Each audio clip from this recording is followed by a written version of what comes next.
Hare Krishna, Krishna Krishna, Hare Hare, Hare Rama, Rama Rama, Hare Hare.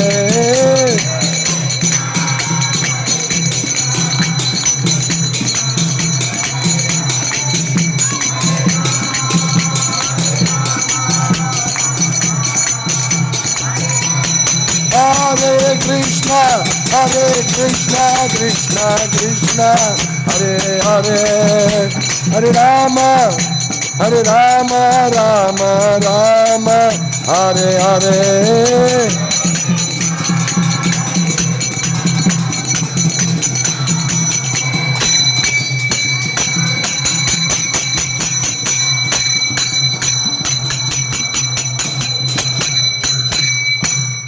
जय ओम विष्णुपाद परमहंस परिराज गाचार्य अष्टोत्तर शत Shri Shrimad AC भक्ति वेदांत स्वामी प्रभुपाद की जय।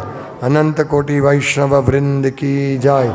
श्री श्री राधा माधव की जय। श्रीमद् भगवद गीता की जय। श्रीमद् भागवतम की जय। गौर प्रेमानंदे हरि हरि बोल।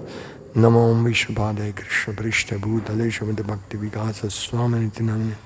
नमो विष्णुपादे कृष्ण पृष्ठ भूतले श्रीमद् भक्ति वेदांत स्वामी नित्य नामिने। नमस्ते सारस्वती देवी गौराणी प्रचारिणी निर्विशेष शून्यवश। ओम नमो भगवते वासुदेवाय। जगन्नाथ।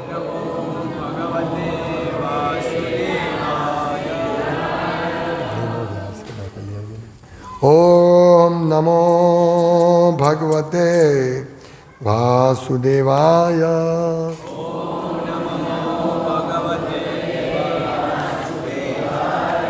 ओम नमो भगवते वासुदेवाय।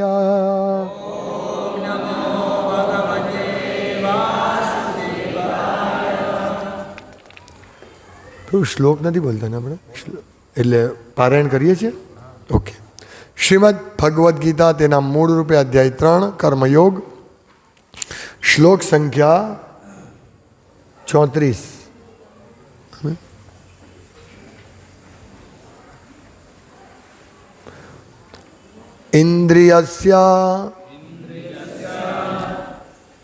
इंद्रियस्यार्थे राग द्वेषौ व्यवस्थितौ तयोः न वशम् आगच्छेत् तौ हि अस्य परिपन्थिनौ इंद्रियस्येन्द्रियस्यार्थे रागद्वेषौ व्यवस्थितौ तयोर्न वशमागच्छेत् तौ यस्य परिपन्थिनौ इंद्रियस्येन्द्रियस्यार्थे रागद्वेषौ व्यवस्थितौ तयोर्न वशमागच्छेत् तौ ह्यस्य परिपन्थिनौ इंद्रियस्येन्द्रियस्यार्थे रागद्वेषौ व्यवस्थितौ तयोर्न वशमागच्छेत् तौ यस्य परिपन्थिनौ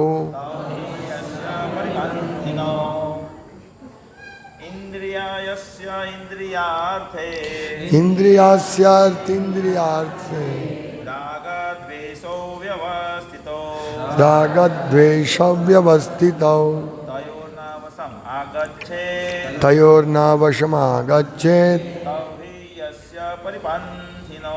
तौ यस्य परिपन्थिनौ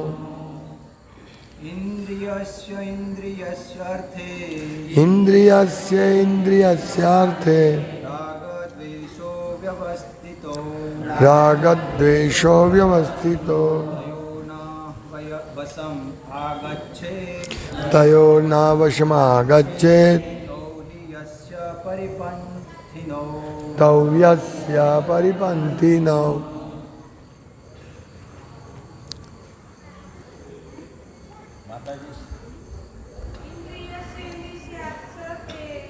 इंद्रियस्येन्द्रियस्यार्थे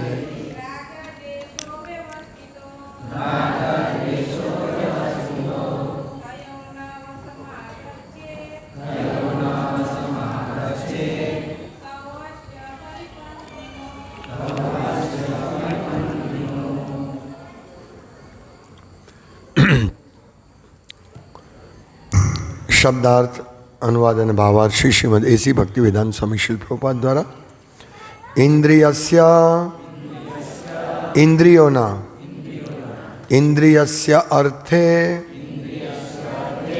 ઇન્દ્રિય વિષયોમાં રાગ આસક્તિ દ્વેષો તથા વિરક્તિ વ્યવસ્થિતો નિયમાધીન રાખેલા તયો તેમના ન કદી નહીં વશમ વશમાં આગચ્છેત આવવું જોઈએ તૌ તે બંને હિ નક્કી અસ્ય તેના પરિપંથીનો અવરોધક વિઘ્નરૂપ. અનુવાદ: બદ્ધ જીવો દ્વારા ઇન્દ્રિયોના વિષયો પ્રત્યે આસક્તિ અને દ્વેષ અનુભવવામાં આવે છે, પરંતુ મનુષ્ય ઇન્દ્રિયો અને ઇન્દ્રિયોના વિષયોના નિયંત્રણ હેઠળ આવવું જોઈએ નહીં, કારણ કે તે આત્મ સાક્ષાત્કારના માર્ગમાં અવરોધક હોય છે. ભાવાર્થ: કૃષ્ણ ભાવનામૃતમાં સ્થિત મનુષ્યો એટલે કે ભક્તો સ્વાભાવિક રીતે જ ભૌતિક ઇન્દ્રિય તૃપ્તિ પ્રત્યે અરુચિ ધરાવે છે, પરંતુ આવી ભાવનાથી રહિત મનુષ્યોએ શાસ્ત્રોક્ત નિયમો અને નિયંત્રણોનું પાલન કરવું જોઈએ.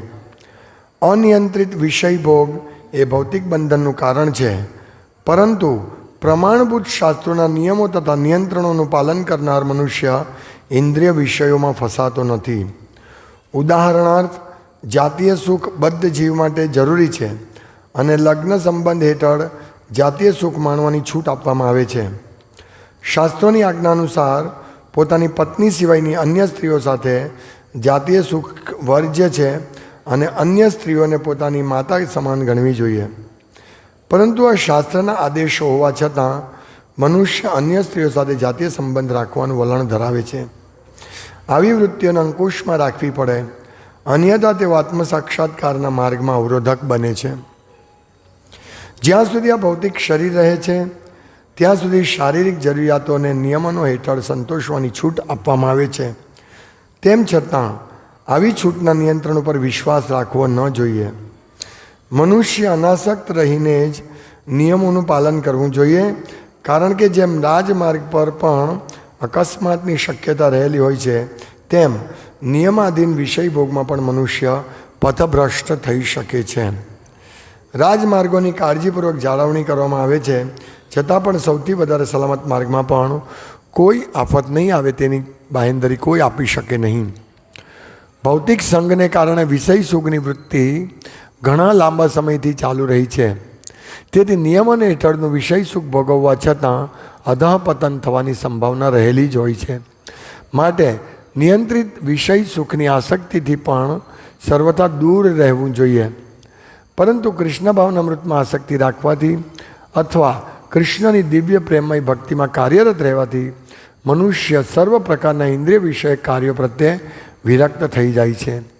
માટે મનુષ્ય જીવનના કોઈ પણ તબક્કે કૃષ્ણ ભાવનાથી વિરક્ત થવાનો પ્રયત્ન કરવો ન જોઈએ. સર્વ પ્રકારની ઇન્દ્રિયાસક્તિમાંથી વિરક્તિનો ઉદ્દેશ અંતે તો કૃષ્ણ ભાવનામૃતની ભૂમિકામાં ઉન્નત થવાનો છે. ઓમ જ્ઞાનતિમિરાંધસ્ય જ્ઞાનંજન શલાકયા ચક્ષુરુન્મિલિતમ યેન તસ્મૈ શ્રી ગુરુવે નમઃ. શ્રી ચૈતન્ય મનોભીષ્ટમ સ્થાપિતમ યેન ભૂતલે સ્વયં રૂપકદામહ્યં દદાતિ સ્વપદાંતિકમ વંદેહમ શ્રી ગુરુ શ્રીયુતપદકમલમ શ્રી ગુરુન વૈષ્ણવામ છે બધા ભક્તોનું. ભગવદ્ ગીતાના ઉપદેશ દિવ્ય ઉપદેશ છે અને આપણા જીવનમાં, આપણી આજુબાજુ, આપણા શહેરમાં, આખા દેશમાં, આખા વિશ્વમાં જે વસ્તુ ચાલી રહી છે એ કમ્પ્લીટ ભગવદ્ ગીતાથી વિરુદ્ધ, કમ્પ્લીટ અપસાઇડ ડાઉન, ઊંધી છે. અને આપણે અહીંયા સીધું શીખી રહ્યા છે, ચત્તું શીખી રહ્યા છે, પણ આપણે હાથથી ચાલવાની ટેવ પડી ગઈ છે, ઊંધા ચાલવાની ટેવ પડી ગઈ છે. એટલે આપણને સીધા ચાલવાનું નહીં ગમે, અઘરું લાગે. એટલો અદ્ભુત મેસેજ છે કે જો ખાલી આપણે આ શ્લોક સમજી લઈએ ને તો આપણે આપણી ઇન્દ્રિયો ઇન્દ્રિય દિવ્ય થઈ જાય અને આપણે ઇમિડિયેટલી ભગવાનના દર્શન કરી શકીએ. ભગવદ્ ગીતાનો એક એક શ્લોક, એક એક શબ્દ મહત્વપૂર્ણ છે. કેમ? કારણ કે કૃષ્ણની મુખેથી બોલાય છે. કૃષ્ણ કોણ છે? માધવ. અહીંયા વિરાજમાન કૃષ્ણ કેટલા છે? 4 ફૂટ. પણ તમે જુઓ, અહીંયા બહાર જાઓ તો કદાચ ગરમી છે એટલે ઘણા લોકો ખુલ્લામાં સૂઈ જતા હોય, કોઈ અગાશીમાં સૂઈ જતા હોય, ત્યારે કૃષ્ણની શક્તિ ખબર પડે. આકાશમાં જુઓ, નાના નાના તારા દેખાય છે, પણ એ તારા પૃથ્વી ગ્રહથી કેટલા વિશાળ હશે.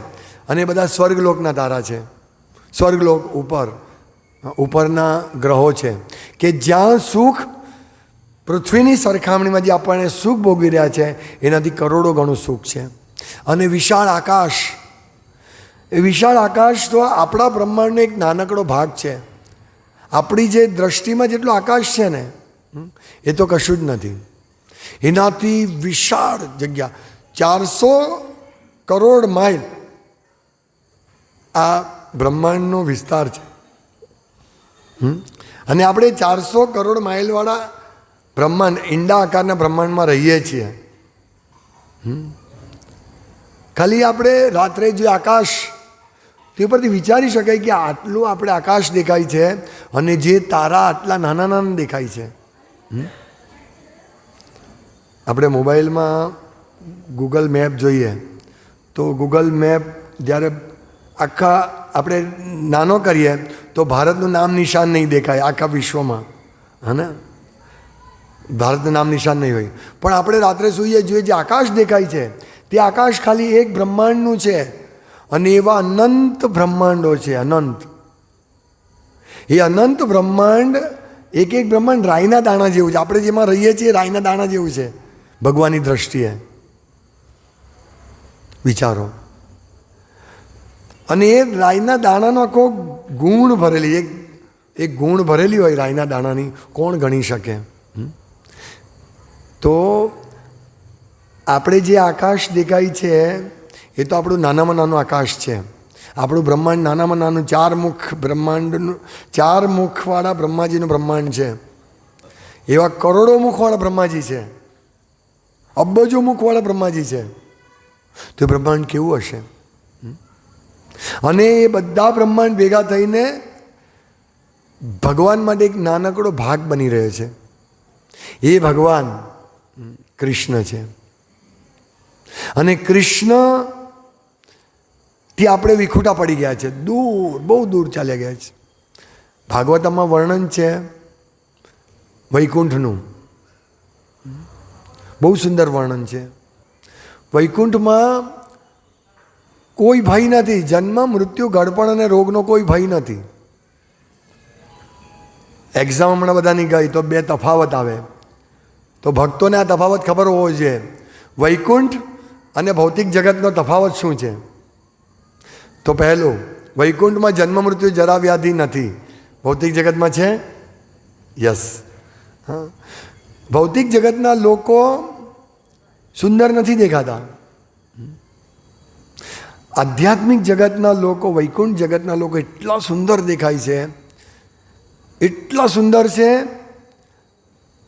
કે આપણે કલ્પના પણ નહીં કરી શકાય.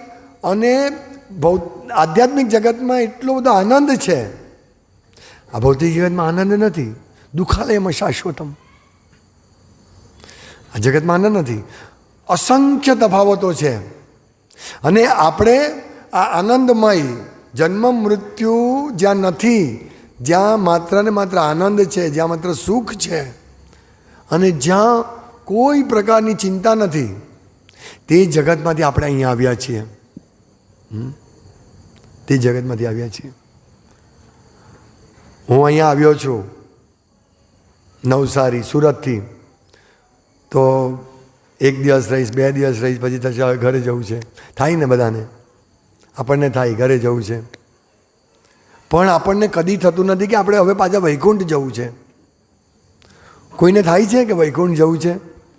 કદાચ સત્સંગ સાંભળીને એમ થાય કે હા જવું છે, પણ સિદ્ધાંતિક રીતે, મીન્સ થિયરિકલ, પ્રેક્ટિકલ નહીં. હા, અને એ વૈકુંઠ કેમ જવું જોઈએ, શા માટે જવું જોઈએ, ભગવાન શું છે, આપણે શું છે, આપણે અહીંયા ભિખારીની જેમ સબડી રહ્યા છીએ, દુઃખ ભોગવી રહ્યા છે. હા, તો સત્સંગમાં આ બધી વસ્તુનું ખબર પડે કે કઈ રીતે આપણે કઈ રીતે નીકળી શકાય. હું રસ્તો જ ભૂલી ગયો છે સુરત જવાનો. હા, ને મને હવે અહીંયા ગમે છે, પણ સુરતમાં મારી રાહ જોઈ રહ્યા છે મારા પોતાના સગા સંબંધીઓ. મને ત્યાં ખરેખર મારા ઘર જેવું લાગે છે, અહીંયા નહીં. દરેકને, જોકે અહીંયા તો બહુ સરસ છે, આ તો બહુ સરસ જગ્યા છે, પણ એક કમ્પેરિઝન કરું. આપણે કશે પણ જઈએ, હિમાલય જઈએ, કાશ્મીર જઈએ, કુલુ મનાલી જઈએ, લંડન જઈએ, ગમે ત્યાં જઈએ, કેટલા દિવસ, અઠવાડિયું, 10 દિવસ, મહિનો, વધારેમાં વધારે મહિનો, પછી એમ થાય ઘરે જઈએ, ઘરનું જમવાનું યાદ આવે. હે ને? બહુ થયું હવે. બહુ પીઝા ખાધા, બહુ ચાઇનીઝ ફૂડ ખાધું, હા, અમેરિકામાં જે પણ ખાધું તે, ચાઉમીન ખાધું, જે ખાધું એ તે, ઘરની યાદ આવે. હા, પણ આપણું દુર્ભાગ્ય છે કે આપણને વૈકુંઠની યાદ નથી આવતી, આપણને ભગવાનની યાદ નથી આવતી. કેટલું મોટું દુર્ભાગ્ય છે. સમય કાઢવો પડે. અમે કોંગ્રીગેશન ભક્તોને મેં મેસેજ કર્યો કે તમે રવિવાર ઉપરાંત સવારે 5 વાગે મંગળ આરતી થાય એમાં બીજા કયા દિવસે આવશો? તો ભક્તોએ અઠવાડિયામાં કમ્પલસરી, રવિવારે તો આવવાનું કમ્પલસરી, અને બીજા દિવસે ક્યારે આવશો? તો ભક્તોએ લખ્યું કે હું આ વારે આવીશ, હું આ વારે આવીશ. એક ભક્તે કહ્યું હું એકાદશી, 2 એકાદશીમાં આવીશ અને દર રવિવારે આવીશ, 6 દિવસ આવીશ. તો વિચારો, 30 દિવસને બદલે ખાલી 6 દિવસ આવશે. અને જોબ કરવી હોય, પૈસા કમાવો હોય તો 6 મિનિટ પણ રજા નહીં પાડીશું આપણે. ઓ ટાઈમ થઈ ગયો, ચલો જલ્દી ઓફિસ જવાનું છે, હે ને? તરત જ દોડીશું આપણે. અને ઓફિસે જો ઓવર ટાઈમ હોય તો અહીંયા મોડું થઈ ગયું, હવે મંગળામાં ઉઠાશે નહીં એટલે દર્શન ચાલશે, મંદિર આવું ચાલશે.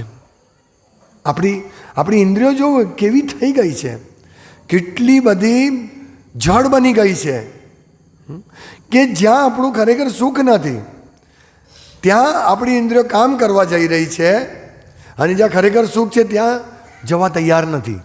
વિચારો, એ જ અહીંયા કહ્યું છે કે બદ્ધ જીવો દ્વારા ઇન્દ્રિયોના વિષયો પ્રત્યે આસક્તિ અને દ્વેષ અનુભવવામાં આવે છે. એટલે આપણે બધા ઇન્દ્રિયો પ્રત્યે એવા આસક્ત છે. ઇન્દ્રિય વિષયો, 2 વસ્તુ છે, ઇન્દ્રિય અને ઇન્દ્રિય વિષયો. ઇન્દ્રિયો એટલે જ્ઞાનેન્દ્રિયની વાત થાય છે અહીંયા. બધાને ખબર હશે, છતાં એકવાર જોઈ લઈએ કેટલાને ખબર છે. જ્ઞાનેન્દ્રિય કેટલી છે? હા, ભક્તોને તો ખબર છે. જે નવા જોડાય પ્રયાસ કરો. હું આ પ્રશ્ન પૂછીને તમારી પરીક્ષા નથી લઈ રહ્યો, પણ આપણું યાદ આવી જાય. કારણ કે હું બોલ્યા કરીશ, 1 કલાક બોલ્યા કરીશ, તમે ભૂલી જશો. તો આપણી ઇન્દ્રિયો કેટલી છે? જ્ઞાનેન્દ્રિય 5 અને કર્મેન્દ્રિય 5. જે જ્ઞાન મેળવવાની ઇન્દ્રિય 5 છે, કઈ કઈ છે? હા, આંગળી ઊંચી કરો, કોને આવડે છે? ભક્તો સિવાય. ભક્તો આ સમજવાનું છે. કારણ કે ભગવદ્ ગીતા, આજે આપણે ભગવદ્ ગીતા, કદાચ તમે અહીંયા ઇસ્કોનમાં આવ્યા એ પહેલાં પણ કદાચ ભગવદ્ ગીતા વાંચતા હશો. ઇન્દ્રિય વિષય, આત્મ સાક્ષાત્કાર, આસક્તિ, દ્વેષ, આ બધું શું છે? નવા શબ્દ છે ને. કારણ કે આપણે કાનમાં બધા શબ્દો બહુ પડ્યા નથી. ઇન્દ્રિય શું, ઇન્દ્રિય વિષય શું, આત્મા શું, આત્મ સાક્ષાત્કાર શું. આપણા કાનમાં શું વિષય પડ્યો જ? IPL match. સચિન તો રિટાયર થઈ ગયો. ધોની પણ ગયો. કોણ છે અત્યારે? પેલો વિરાટ કોહલીએ કેટલા રન? આપણા કાનમાં આ ઘૂસવા જાય છે, હે ને? વિરાટ કોહલીના રન. કયું પિક્ચર? KGF 2 ને? KGF 2 આપણા કાનમાં એ જાય છે. એટલે આપણા કાનમાં આત્મ સાક્ષાત્કાર, આત્મા, ભગવાન, કૃષ્ણ, આસક્તિ, દ્વેષ, પછી શું કહેવાય, ઇન્દ્રિયના વિષયો આપણા કાનમાં નહીં આવે. ભગવદ્ ગીતાનો શબ્દ આપણને સમજ નહીં પડે. LBW, પછી કેચ આઉટ, આ બધા શબ્દ ખબર પડે. તો આપણા જે વિષયો છે તે હકીકતમાં આપણા કાનમાં આ વિષય જવા જોઈએ. આ વસ્તુ વાંચવું જોઈએ. જો આપણે સુખી થવું હોય તો, આપણા ઘરે પાછું જવું હોય તો આ વિષય બહુ જરૂરી છે. તો આપણી 5 ઇન્દ્રિય કઈ છે? આંખ. પહેલી ઇન્દ્રિય આંખ. આંખથી શરૂઆત થાય. આંખ શું કરે? દ્રશ્ય. આંખનો વિષય શું છે? દ્રશ્ય. તો આ પહેલું, આંખ અને દ્રશ્ય. પછી કાન અને શ્રવણ, આ બીજો વિષય ને બીજી ઇન્દ્રિય. ત્રીજી જીવા. જીવા સાથે શું વિષય? ઇન્દ્રિયનો વિષય સ્વાદ. Very good. પછી સ્પર્શેન્દ્રિય, હા, ત્વચા, સ્પર્શ, હા, અને સુગંધ, ગંધ. આ 5 ઇન્દ્રિયો. બરાબર. તો આમાં શું લખ્યું છે કે ઇન્દ્રિયો અને ઇન્દ્રિયના વિષયોના નિયંત્રણમાં આપણું મન નહીં હોવું જોઈએ. મન ઇન્દ્રિય અને ઇન્દ્રિયના વિષયને કંટ્રોલ કરતો હોવું જોઈએ, અને મનને બુદ્ધિ અને બુદ્ધિને આત્મા કંટ્રોલ કરતો હોવો જોઈએ. હવે આ નવો વિષય આવ્યો. આ શું છે? મન શું છે? મન પણ આપણે કંઈ સાંભળ્યું નહીં હોય. આપણને ખબર, મારું મન આજે દારૂ પીવાની ઈચ્છે છે, આપણે આટલું જાણીએ. મારું મન આજે બહારનું ખાવા ઈચ્છે છે, મારું મન ફરવા જવા ઈચ્છે છે, હે ને? મારું મન પિક્ચર જોવા ઈચ્છે છે, મારું મન મેચ જોવા ઈચ્છે છે. હા, તો મન, ઇન્દ્રિયો ઈચ્છા કરે છે. આંખ જુએ છે એટલે મન કે મારે આ કરવું છે. તો આ ઇન્દ્રિય અને ઇન્દ્રિયના વિષયો. તો અહીંયા શું લખ્યું છે કે મનુષ્ય ઇન્દ્રિયો અને ઇન્દ્રિયના વિષયના નિયંત્રણમાં આવવું જોઈએ નહીં. કેમ? કારણ કે તે આત્મ સાક્ષાત્કાર માટે અવરોધક છે. આત્મ સાક્ષાત્કાર એટલે શું? આપણી જાતને જાણવી, ભગવાનને જાણવા. આપણે એક નવો શબ્દ આવ્યો ને, આત્મ સાક્ષાત્કાર, હે ને? ક્યારે સાંભળ્યો નહીં હોય, સાંભળ્યો હોય પણ સમજ્યા નહીં હોય. આપણે આત્મા છીએ. ઈશ્વર સર્વભૂતાનામ હૃદય તિષ્ઠતિ. અને આત્મા હૃદયમાં રહી છે, અને હૃદય સાથે આત્મા સાથે કોણ રહી છે? હૃદયમાં પરમાત્મા, ભગવાનનો એક વિસ્તાર પરમાત્મા રૂપે આપણા હૃદયમાં રહી છે. તો આત્મા અને પરમાત્મા બંને હૃદયમાં રહી છે. તો જ્યારે આપણે આપણી જાતને સમજીએ, આપણે આપણી જાતને જાણતા નથી. તમે કોણ છો? હું પ્રાઇમ મિનિસ્ટર છું, હું વિશ્વનો 5 નંબરનો ધનાઢ્ય વ્યક્તિ છું, મારી આ ફેક્ટરી છે. આપણી ઓળખ કઈ રીતે કરીએ છીએ? શરીરને સંબંધ દ્વારા કરીએ છીએ. પણ વાસ્તવમાં આપણે આત્મા છીએ એ કોઈ જાણતું જ નથી. અને આપણી સાથે જે પણ કંઈ સંકળાયેલું છે ત્યાં શરીરને લગતું સંકળાયેલું છે. જેવો આ શરીરનો નાશ થશે એટલે બધી વસ્તુ ચાલી જશે, બધી વસ્તુ. હું સુરતનો હતો, મારો બંગલો છે, મારી પત્ની છે, મારો પરિવાર છે, મારો બેંક બેલેન્સ છે, બધું ચાલ્યું જશે જ્યારે આ શરીર નાશ થશે. પણ હું નાશ નથી થતો. આ જ્યારે આપણે રિયલાઇઝ કરીએ છીએ તે આત્મ સાક્ષાત્કાર છે કે હું આત્મા છું, હું શરીર નથી. અને મારા આત્માનું કાર્ય શું છે એ આપણે સમજવાનું છે. તો આત્માનું કાર્ય છે આપણને મીન્સ આપણું કાર્ય છે આ જન્મ મૃત્યુમાં છૂટવાનું.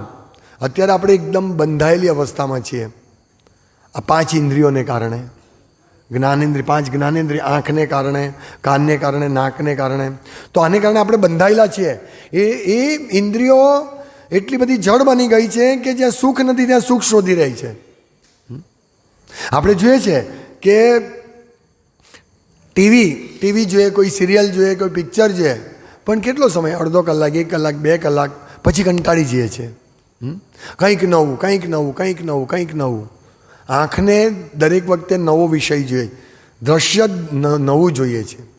આપણે બહુ સરસ ઘર બનાવીએ છીએ અને એ ઘર આપણને આંખને ગમે છે. સરસ 50 લાખનો ખર્ચ કરીને ઇન્ટિરિયર બનાવ્યું છે, પણ આંખને ગમે છે. પણ એ કેટલો સમય ગમશે? 1 વર્ષ, 1.5 વર્ષ, 2 વર્ષ, પછી એમ થશે હવે બદલીએ પાછું, હે ને, હવે નવું નથી. તો આંખને આ વિષય આપણે જ્યાં સુધી આ ભૌતિક વિષયને આપીશું આંખને, ત્યાં સુધી આપણે સંતુષ્ટ નહીં થઈશું. એ જ રીતે કાન, નાક, જે 5 ઇન્દ્રિયોના 5 વિષયો છે, તેમાં જ્યાં સુધી આસક્ત રહીશું ત્યાં સુધી આપણે આત્મ સાક્ષાત્કારના માર્ગે આગળ વધી શકીશું નહીં. આ એક ઇમ્પોર્ટન્ટ વસ્તુ છે. તો આને કંટ્રોલ કેવી રીતે કરવું? કંટ્રોલ થઈ જ નહીં શકે. કેવી રીતે કંટ્રોલ થાય? શું આપણે જોવાનું બંધ કરી દઈએ? સાંભળવાનું બંધ કરી દઈએ? ગાંધીજીના 3 પુત્રની જેમ બોલવું નહીં, જોવું નહીં અને સાંભળવું નહીં? નહીં. બહુ સરળ ઉપાય ભગવાન આપે છે. બહુ સરળ ઉપાય કે ઇન્દ્રિય અને ઇન્દ્રિય વિષયો પ્રત્યે આકર્ષિત ન થવું, પણ દિવ્ય વિષયો પ્રત્યે આકર્ષિત થવું. આપણે શું કરવાનું છે? અત્યારે શું છે, આખું જગત આપણે જોઈએ તો આખું જગત જાતીય જીવનની ભૂરકીથી આખું જગત ફરી રહ્યું છે. બધા જ લોકો સ્ત્રી પુરુષનો સંગ ઈચ્છે છે ને પુરુષ સ્ત્રીનો સંગ ઈચ્છે છે. આ બહુ મહત્વનો પોઈન્ટ છે. અહીંયા પ્રભુપાદ લખે છે કે મનુષ્ય અન્ય સ્ત્રીઓ સાથે જાતીય સંબંધ રાખવાનું વલણ ધરાવે છે અને આવી વૃત્તિઓને અંકુશમાં રાખવી પડે છે, અન્યથા તેઓ આત્મ સાક્ષાત્કારના માર્ગમાં અવરોધક બને છે. એટલે આખું આપણે જોઈએ તો આપણી જે ઇન્દ્રિય વિષયમાં સૌથી ભયંકર શું છે? આ સ્ત્રી પુરુષનો અનૈતિક સંગ. અને એના ઉપર જ આખો ભાવાર્થમાં બહુ ભાર આપવામાં આવ્યો છે શીલ પ્રભુપાદ દ્વારા કે 5 ઇન્દ્રિય અને 5 વિષયો છે, પણ આ વિષય બહુ ભયંકર છે. જ્યારે સ્ત્રીનું દર્શન કરીએ છીએ આંખ દ્વારા, ત્યારે પ્રભુપાદ લખે છે કે 2 પ્રકારના જાતીય ભોગ હોય છે. એક તો નૈતિક અને અનૈતિક. પર સ્ત્રી સાથે કરેલું અનૈતિક જાતીય સંબંધ હોય છે અને પોતાની સ્ત્રી સાથે કરેલું નૈતિક જાતીય સંબંધ હોય છે, પણ બંને જોખમી છે. પ્રભુપાદ લખે છે કે જેમ રાજમાર્ગ ઉપર હાઈવે હોય, નેશનલ હાઈવે, એક્સપ્રેસ હાઈવે, એકદમ સારો રસ્તો હોય, પણ ત્યાં પણ એક્સિડન્ટના ચાન્સ હોય છે. એવી જ રીતે પ્રભુપાદ કહે છે કે આ જાતીય સુખ બહુ ડેન્જરસ છે. તે વૈધ હોય કે અવૈધ હોય, પણ એ ડેન્જરસ છે. તો આમાંથી બચવું કેવી રીતે? આમાંથી કોઈ બચી નહીં શકે. બહુ અઘરું છે. અને એ બચવા માટેના ઉપાય માટે આપણે સત્સંગ કરી રહ્યા છીએ. તો શું કરવાનું છે? જોવાનું બંધ નથી કરવાનું, સાંભળવાનું બંધ નથી કરવાનું. ખાલી એ ઇન્દ્રિયોને જે ઇન્દ્રિય વિષય આપીએ છીએ વિષયમાં બદલવાનું છે. આંખને જોવાનું જોઈએ છે, પણ શું બતાવવું જોઈએ તે આપણે સમજવું જોઈએ. આંખને શું બતાવવું જોઈએ એ મહત્વનો પોઈન્ટ છે કે આંખને દિવ્ય વિષયો બતાવવા જોઈએ. ભગવાનનો રૂપ જોવું જોઈએ, ભગવાનના વિગ્રહના દર્શન કરવા જોઈએ. અહીંયા આપણે જોઈએ છે તો ભગવાન વિરાજમાન છે, તેમના દર્શન કરવા, ભક્તોના દર્શન કરવા, આ છે આંખનો વિષય અને આ દિવ્ય વિષય છે. જો આપણે આ રીતે બધી પાંચે પાંચ ઇન્દ્રિયોને દિવ્ય વિષય આપીશું તો આપણી ઇન્દ્રિયો શુદ્ધ થશે અને આપણે આત્મ સાક્ષાત્કાર પ્રાપ્ત કરીશું અને આપણે આ જન્મ મૃત્યુના ચક્રમાંથી છૂટીને ભગવત ધામ જઈશું કે જ્યાં કોઈ પણ પ્રકારનો દુઃખ નથી. આનંદ આનંદ આનંદ ચિન્મય રસ પ્રતિભાવિતા અભી પૂર્ણ રૂપમાં આનંદ છે. હા, તો આ ઇન્દ્રિય વિષય કેવી રીતે આપવા? તો શ્રીમદ ભાગવતમના ચતુર્થ સ્કંદના 25મા અધ્યાયમાં એક બહુ સુંદર શ્લોક છે, પુરંજન ચરિત્રમાં. અહીંયા જે આ બે છે ને, રાગ દ્વેષો વ્યવસ્થિતો, જે રાગ અને દ્વેષને નિયમનમાં રાખવાના છે. તો રાગ દ્વેષ શું છે એ અહીંયા પ્રભુપાદ સમજાવે છે ચોથા સ્કંદના 25મા અધ્યાયના 24મા શ્લોકમાં, કે આ શ્લોક આજના શ્લોકનું ઉદાહરણ આપીને કે સ્ત્રીના બે સ્તનો રાગ અને દ્વેષનું પ્રતિનિધિત્વ કરે છે. રાગ તથા દ્વેષના લક્ષણો ભગવદ્ ગીતામાં વર્ણવ્યા છે અને આજનો શ્લોક કયો છે કે દેહધારી જીવોમાં ઇન્દ્રિયોના વિષયો પ્રત્યે રાગ તથા દ્વેષ હોય છે, પરંતુ મનુષ્ય ઇન્દ્રિય વિષયોના તાબે થવું ન જોઈએ, કારણ કે આત્મ સાક્ષાત્કારના માર્ગમાં તે અવરોધ કરે છે. તો આ રાગ દ્વેષ, રાગ એટલે આસક્તિ, હા, અને દ્વેષ એટલે એને શું કહેવું, તડછોડવું, દ્વેષ કરવો, નહીં ગમવું. તો આસક્તિ અને દ્વેષ એ બંને બહુ ડેન્જરસ છે અને એ જે ઇન્દ્રિયના વિષયો પ્રત્યે આપણે આસક્તિ અને દ્વેષ રાખીએ તો એ નહીં હોવું જોઈએ, એના તાબે નહીં થવું જોઈએ. તો અહીંયા લખે છે બહુ કડક પ્રભુપાદ તાત્પર્ય લખે છે કે હું આગળ નથી વાંચતો, તમે વાંચી લેજો, હું વધારે નથી વાંચતો, કે ગરડા હું થોડુંક જ વાંચું છું. ગરડા માણસના હૃદયમાં સુદ્ધા મરણની ઘડી આવે ત્યાં સુધી કામ આવેગ રહે છે.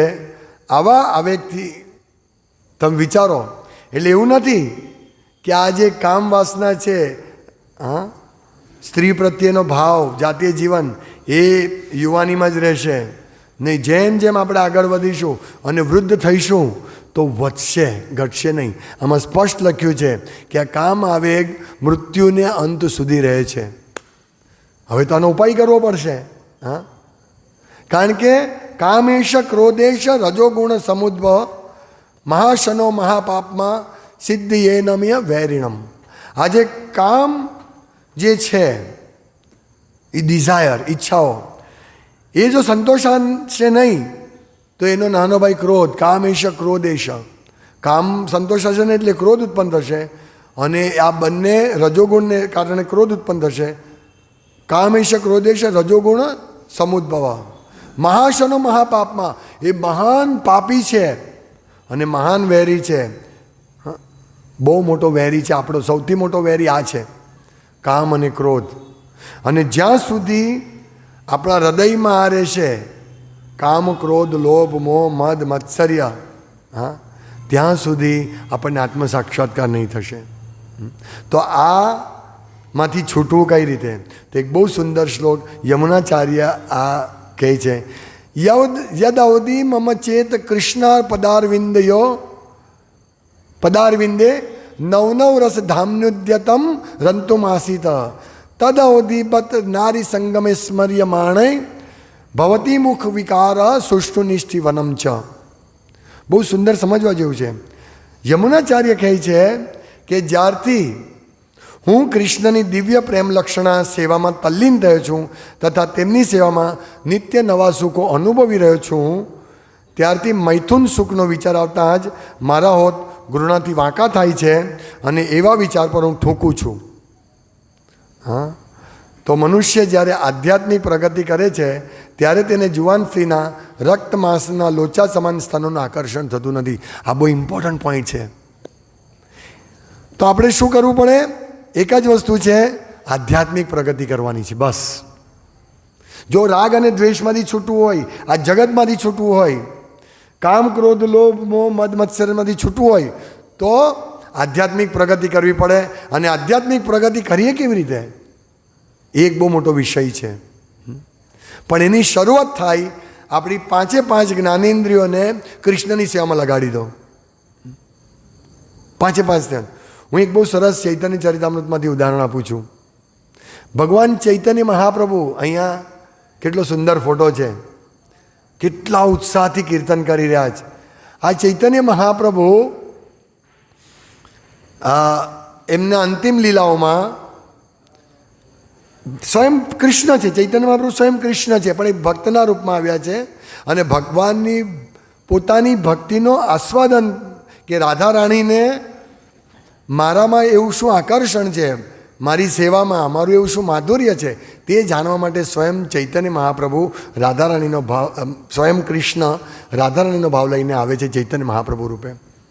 તો આ ચૈતન્ય મહાપ્રભુ ચૈતન્ય ચરિતામૃતની અંતિમ લીલાઓમાં, અંત્ય લીલામાં બહુ સુંદર વર્ણન કરે છે. એમને ભગવાનના દર્શન થાય છે તો એ કહે છે કે મારી પાંચે પાંચ ઇન્દ્રિયો, મારી પાંચે પાંચ જ્ઞાનેન્દ્રિયો ભગવાન કૃષ્ણમાં એટલી બધી આકર્ષાય છે કે પાંચે પાંચ જ્ઞાનેન્દ્રિયો મનના ઘોડા પર સવાર થઈને એ પાંચે પાંચ વિષયોને મેળવવા માટે જુદી જુદી દિશામાં ઘોડાને લઈ જવા પ્રયાસ કરે છે.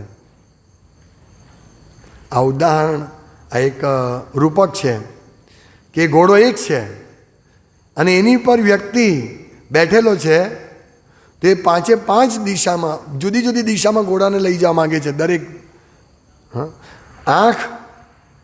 આંખે ભગવાનના મધુર દર્શન કરવા ઈચ્છે છે આંખ. અને ભગવાનના દર્શનનું આકર્ષણ એટલું છે કે એ વિષય, ભગવાનની દિવ્ય દર્શનનો વિષય, દ્રશ્ય વિષય એટલો બધો આકર્ષક છે કે આંખ એમાં જ જવા માગે છે. અને કાન ભગવાનનો અવાજ સાંભળવા, ભગવાનનો મધુર મીઠો અવાજ સાંભળવા ઈચ્છે છે. આપણે હમણાં લતા મંગેશકર તો મરી ગયા, પણ એનો અવાજ સાંભળવા, મુકેશનો અવાજ કેટલો આમ ગમે, મધુર લાગતો હતો ને. તો વિચારો કે ભગવાનનો અવાજ કેવો હશે, વિચારો કેટલો અદ્ભુત હશે. ભગવાન જ્યારે વાંસળી વગાડે છે ને ત્યારે બીજા બધા તો સ્તબ્ધ થઈ જાય, મનુષ્ય તો, ગોપ બાળકો તો, ગોવાળિયા તો સ્તબ્ધ થાય છે, પણ ગાય અને એનું વાછરડું ગાયનું દૂધ પીતું હોય છે અને એ દૂધ છોડીને સ્તબ્ધ થઈ જાય છે. ગાય ઘાસ ખાતી સ્તબ્ધ થઈ જાય છે, ચિત્રવત બની જાય છે. ભાગવતમાં વર્ણન છે. ભગવાન ખાલી વાંસળી વગાડે છે, વાંસળી વગાડે છે. તમે વિચારો, સ્તબ્ધ થઈ જાય એટલે ચિત્રવત થઈ જાય છે. તો જ્યારે આંખને એ જોવા મળે તો વિચારો કેટલું ગાઢ આકર્ષણ હશે, કેટલું ગાઢ આકર્ષણ. અરે સોરી, આંખને જ્યારે કાનને વાંસળીનો અવાજ અને ભગવાનનો શબ્દ સાંભળવા મળે તો કાન બીજું કશું નહીં સાંભળશે. કાન એટલી બધી ખેંચાશે એ તરફ, આ દિવ્ય વિષય છે એટલે. તો આંખ ભગવાનના રૂપમાં, કાન ભગવાનની વાણી સાંભળવામાં, ભગવાનની વાંસળી સાંભળવા માટે, નાક ભગવાનની જે સુગંધ છે, ભગવાનના શરીરની સુગંધ અદ્ભુત છે. આપણે અહીંયા અગરબત્તી સળગાવીએ, નરસિંહ એ કરો છો, બધાને અત્યારે ઓફર કરો તો આપણે સૂંઘીએ છીએ, બહુ સરસ. તો વિચારો, આપણે થોડા સમય માટે, પણ ભગવાનના શરીરમાંથી જે સુગંધ આવે છે એટલી બધી દિવ્ય છે, આકર્ષક છે કે નાક એ સૂંઘવા માટે ઈચ્છા કરે છે, ખેંચાય છે. ચૈતન્ય મહાપ્રભુનું આ વર્ણન હું કરું છું, ભક્તનું, એક ભક્તના રૂપે ભક્તનું કેવું વર્ણન હોય.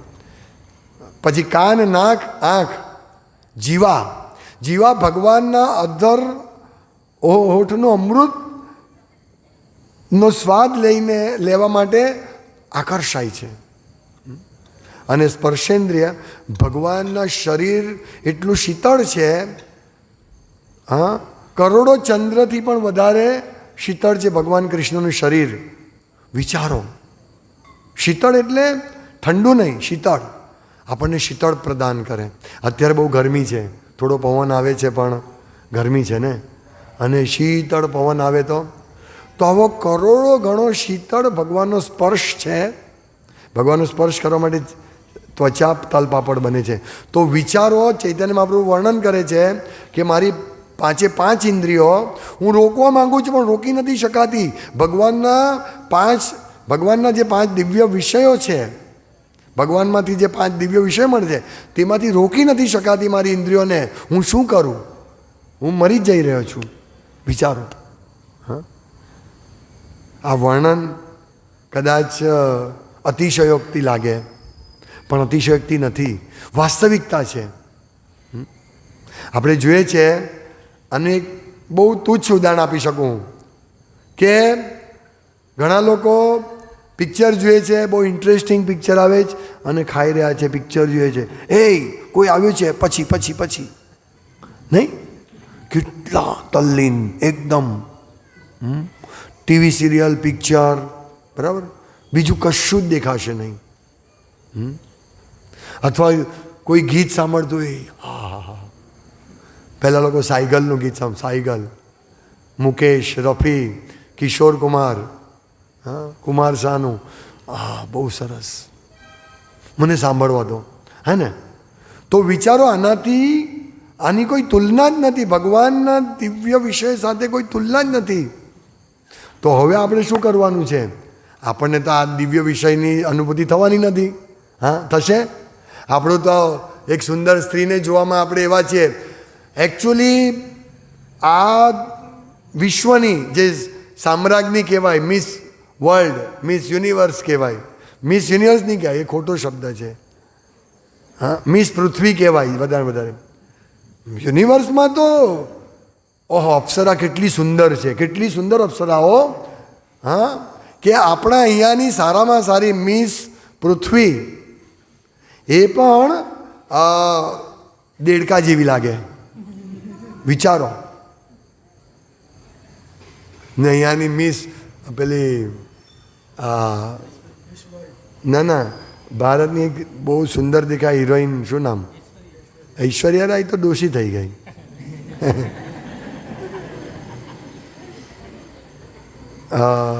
જે હોય તે યાદ કરવાની જરૂર, એને શું કામ યાદ કરીએ? કંઈ નહીં, ઐશ્વર્યાને યાદ કરી લે. તો એ જો જવાની હોય, ત્યાંથી કશે આવવાની હોય તો લાખો લોકો ટિકિટ લઈને એને જોવા જશે. વિચારો. અને એ મેંઢક જેવી પણ નહીં લાગે, મેંઢકથી પણ ખરાબ લાગે. સ્વર્ગની અપ્સરાઓ. વિશ્વામિત્ર મુનિએ કેટલા 60,000 વર્ષ તપ કર્યું હતું અને સ્વર્ગની મેનકા જેવી આવી. સ્વર્ગની મેનકાને જોઈને એમના 60,000 વર્ષની મહેનત પાણીમાં ગઈ. વિચારો, સ્વર્ગની મેનકા, હા, સ્વર્ગની અપ્સરા. અને સ્વર્ગથી પણ ઉપર જનલોક, મહરલોક, ત્યાંની તો વાત જ શું કરવી. હવે આ બધી તો ભૌતિક જગતની વાતો છે. આધ્યાત્મિક જગતની સ્ત્રીઓ વિશે શું પૂછવું? આપણે કલ્પના નહીં કરી શકીએ. અને આધ્યાત્મિક જગતમાં સૌથી સુંદર સ્ત્રી લક્ષ્મી દેવી. જો કે આધ્યાત્મિક જગતમાં બધી જ લક્ષ્મી દેવી હોય છે. આધ્યાત્મિક સૌથી સુંદર ભગવાનની પત્ની લક્ષ્મી દેવી, અને લક્ષ્મી દેવીથી પણ સુંદર કૃષ્ણ. ક્યાં જશે આપણો વિષય? ક્યાં આપણે કોની પાછળ લાગી રહ્યા છે? હા, કેવું વસ્તુ છે. ટીવી જોઈને તુચ્છ, હા, આપણે તુચ્છ લાગે. આ બધી સિરિયલો આવે છે, જેઠાલાલ કા ચશ્મા, તુચ્છ વસ્તુ. આપણે હવે વિચારો કે આપણું ક્યાં ગંતવ્ય સ્થાન છે, આપણે ક્યાંથી આવ્યા છે ને આપણે શું જોઈ રહ્યા છીએ? હા, શું જોઈ રહ્યા છીએ? આપણું ક્યાં પતન થઈ ગયું? વિચારો. અને વૈકુંઠ જગતમાં આપણે હતા એનું વર્ણન છે શ્રીમદ ભાગવતમના 3જા સ્કંદમાં. બ્રહ્માજી વર્ણન કરે છે વૈકુંઠ લોકનું. 4 કુમારો વૈકુંઠ લોકમાં જાય છે ત્યારે ત્યાંની સ્ત્રીઓ એટલી સુંદર હોય છે ને, સુદોળ, એકદમ બિલકુલ કદરૂપી નહીં, સુંદર સ્ત્રી એટલી મોહક હોય છે. અને એના પતિ સાથે એ લોકો વિમાનમાં જાય છે અને એ લોકોની ચર્ચાનો વિષય શું છે? ભગવાનના ગુણગાન. અને પુરુષ પોતાની સ્ત્રી એટલી સુંદર છે છતાં એનામાં બિલકુલ આકર્ષણ નથી, ત્યાં જાતીય જીવન જ નથી. વિચારો. જાતીય જીવન નથી ત્યાં. મીન્સ જાતીય જીવન છે પણ એના આકર્ષણ નથી કોઈને. જાતીય સુખ અહીંયા તો સૌથી મોટું સુખ જાતીય સુખ. લોકો કમાય છે એના માટે. શેના માટે કમાય છે? યશ મેળવવા માટે. યશ શા માટે મેળવે? હું આકર્ષીશ. હા, વિજાતીય વ્યક્તિને આકર્ષિત. પુરુષ સ્ત્રીને આકર્ષશે, સ્ત્રી પુરુષને આકર્ષશે. આપણે આના માટે કરીએ. પણ વૈકુંઠ જગતમાં અત્યંત સુંદર સ્ત્રી હોવા છતાં કોઈ પુરુષને પોતાની સ્ત્રી પ્રત્યે આકર્ષણ નથી. ત્યાં સતત એ લોકો કૃષ્ણના ગુણગાનમાં એટલા બધા મગ્ન રહે છે કે ગુણગાન જ્યારે ગાય છે ને એમાં વર્ણન, આ હું મારા શબ્દ નથી કહેતો, હું ભાગવતમના શબ્દને પુનરાવર્તન કરી રહ્યો છું. અને તે લોકો જાય છે, સુંદર સ્ત્રી વિમાનમાં બેઠી છે. વિમાન સોનાના બનેલા, વૈદુર્ય મણિ એમાં જડેલા છે. પ્રભુપાદ લખે છે આમાં કે વૈકુંઠમાં કોઈ કામ નથી કરતું, કે સવારે 7 વાગે જાઓ ને રાત્રે 9 વાગે ઘરે આવો બ્રીફકેસ લઈને. હા, ટ્રેનમાં ડલતા ડલતા ડલતા ડલતા દિગ દિગ દિગ દિગ. કોઈ કામ નથી કરતું વૈકુંઠમાં. હા, આખો દિવસ રાત ઘસાઈએ જ આપણે. ત્યાં કોઈ જાત આવી રીતે નથી ઘસે. પણ શેના માટે ઘસાઈએ જ? બેંક બેલેન્સ ભેગું કરવા. એ બેંક બેલેન્સ બેંકવાળા વાપરશે. માછલાઓ પકડવાની જાળ વેચશે, માછલાઓ પકડવાની સ્ટીમર વેચશે, કતલખાના માટે લોન લેશે. એમાં આપણા પૈસા આપણે ભેગા કરીએ છીએ આ દિવસ રાત. હા, સવારથી સાંજ. અને વૈકુંઠ તો પણ આપણે વિમાનમાં, કેવા વિમાન તૂટી જાય ગમે ત્યારે, આમ વિમાન ઉડતું હોય ને. હા, હમણાં એક ગયા વર્ષે એવું વિમાન થયું, આમ ચાલતો હતો ને શું થઈ ખબર નહીં, આમ નીચે જ પડી ગયું. વિચારો તમે. હા, આપણે બહુ મહેનત કરી, કરોડો રૂપિયા ભેગા કર્યા અને હવે વિમાનમાં બેસી ગયા તો શું હાલત થાય આપણી? આપણે આવું કશું વિચારતા જ નથી. આવું વિચારતા જ નથી.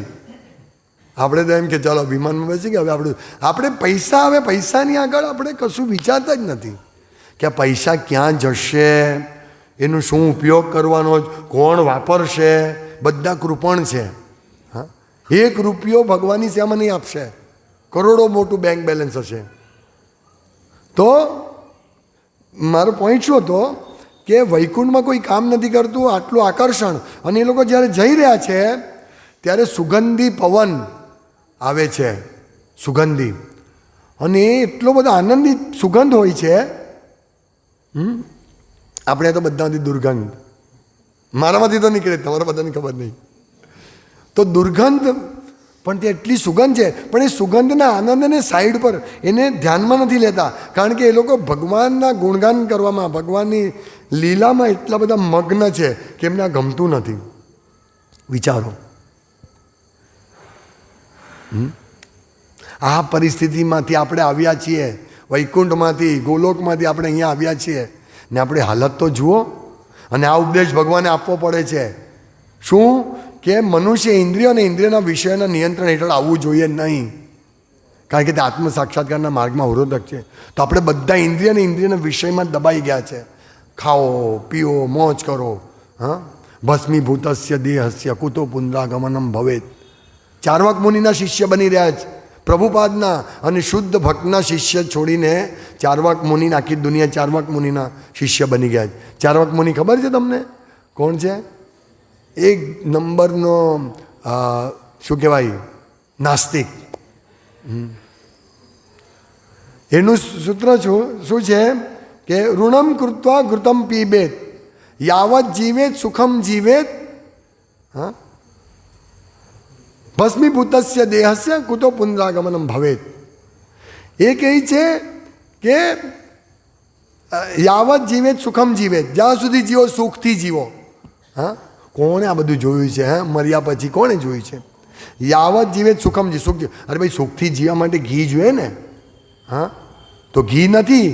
ઋણમ ઘૃતમ પીબેત, ઋણમ કૃત્વા ઘૃતમ પીબેત.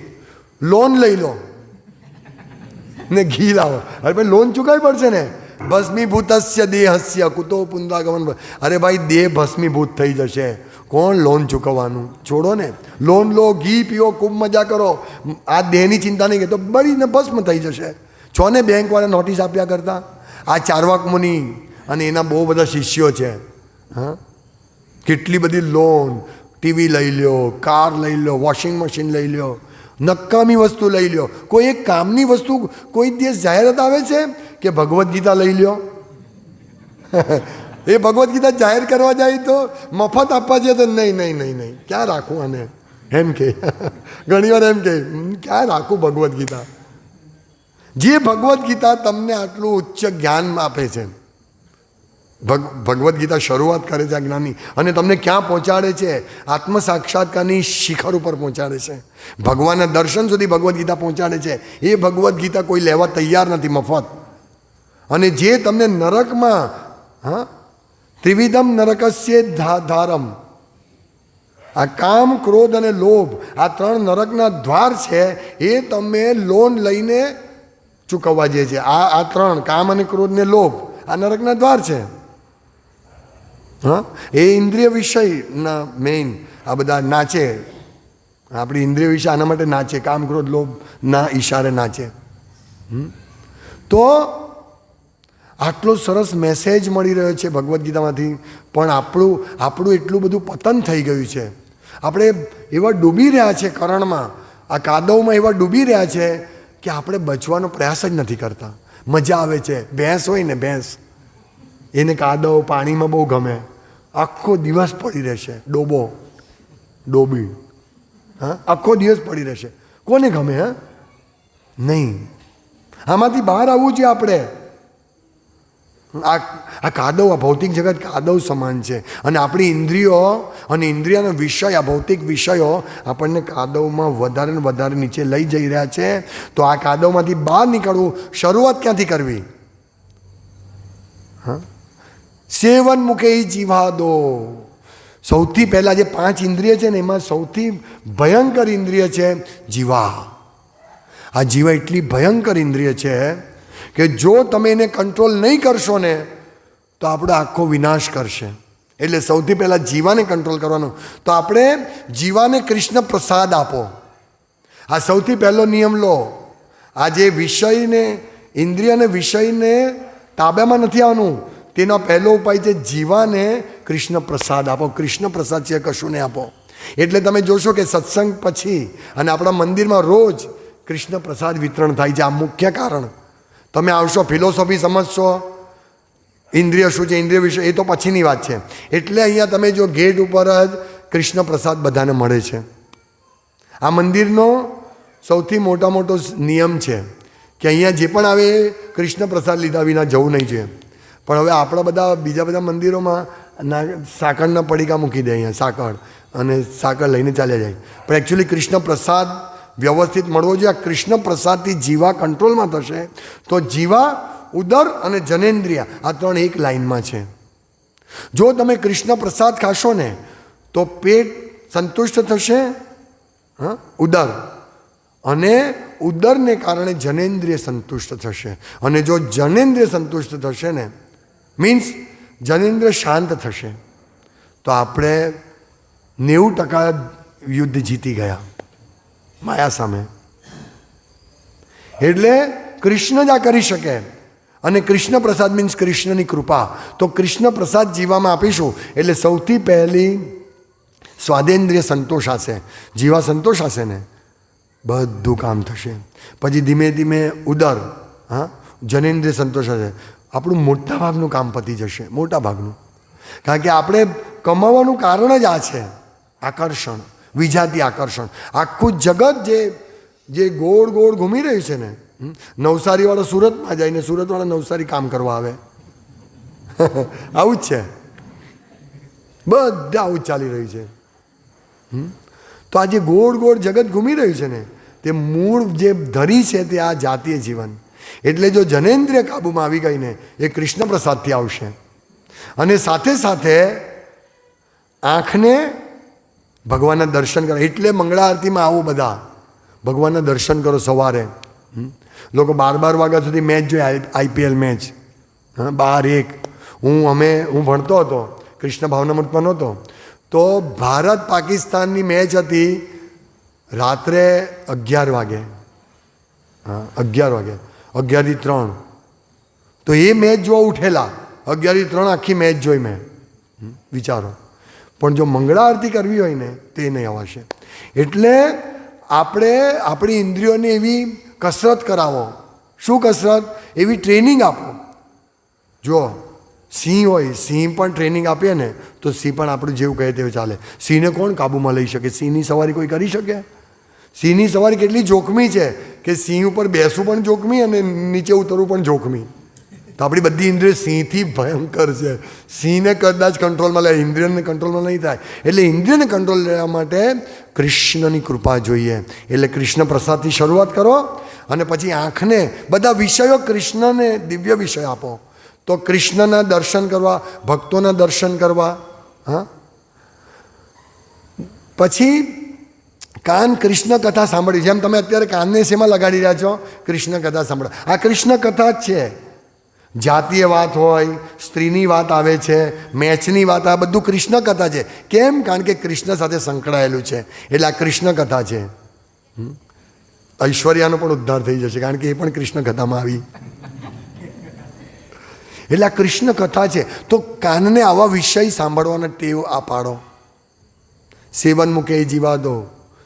તો આ રીતે ધીમે ધીમે જીભને સેવામાં, કૃષ્ણની સેવામાં લગાડવાથી ધીમે ધીમે ધીમે બધી ઇન્દ્રિયો સીધી રસ્તે ચાલશે. એટલે ઇન્દ્રિયોને ટ્રેનિંગ આપો. હું કૃષ્ણ કથા સિવાય કંઈ નહીં સાંભળું. હું દરરોજ મંગળા આરતી જઈશ, ભક્તોને સંગ કરીશ. સ્પર્શેન્દ્રિય, ભગવાનના ચરણકમલનો સ્પર્શ કરવા, ભક્તોના આલિંગન કરવા માટે, ભક્તોનો સ્પર્શ કરવા માટે સ્પર્શેન્દ્રિયનો ઉપયોગ.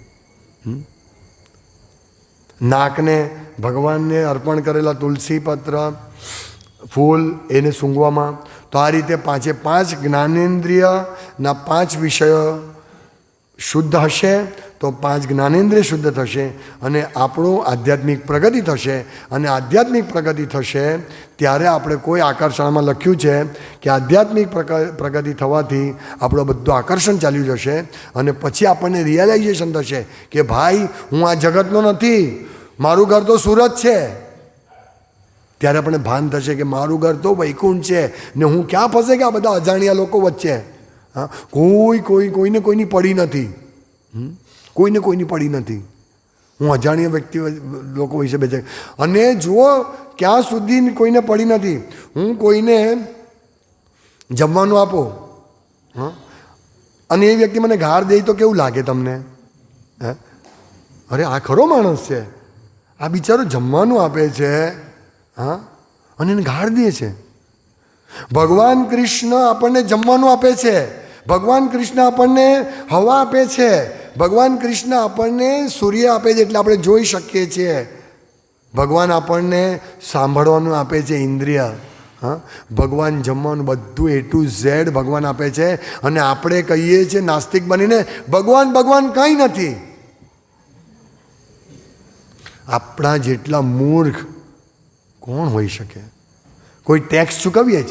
જો નવસારી ઇલેક્ટ્રિસિટીનું બિલ આવશે અને જો આપણે બીજા મહિને નહીં ચૂકીએ ને બધો અંધારપટ થઈ જશે. ભગવાને કદી અંધારપટ કર્યો જ? કદી સૂર્ય ગાયબ કર્યા જ? કે નહીં આજે જાઓ અંધકાર રહેશે? નહીં, કોઈ દિવસ નહીં. ઇવન ચોમાસામાં પણ અજવાળું તો હોય છે, આવું અંધકાર થોડો હોય છે. અજવાળું તો હોય, સૂર્ય તો મોકલે જ છે ભગવાન.